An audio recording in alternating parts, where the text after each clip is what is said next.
Guys, na ikabit na rin natin yung gripo rito sa island counter guys. Ito na, pakita ko sa inyo guys. Ikabit na rin natin yung gripo tsaka yung lababo. Yan guys, pakita ko sa inyo. Yan. Ito guys, baso. Yan. Kumbaga pag naglagay ka ng baso, yan, nasisirit. Yan. Tapos ito naman, ayos na guys.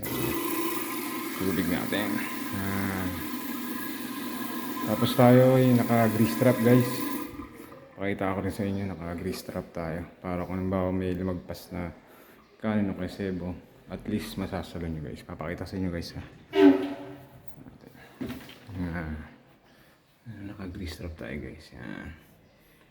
Pinturahan na lang yan. Para sa iwas na yan. Iwas sa sebo. Para kung magbara, andun lang. And guys, update tayo ulit guys. And bye bye. Salamat sa always pag-support sa aking channel. Nga pala, pagka may time kayo, pwede nyo rin bisitahin aking YouTube channel, Mike Aquino. Ayan. Tapos TikTok, Mike Aquino rin. Ayan. Sa Facebook. Ayan.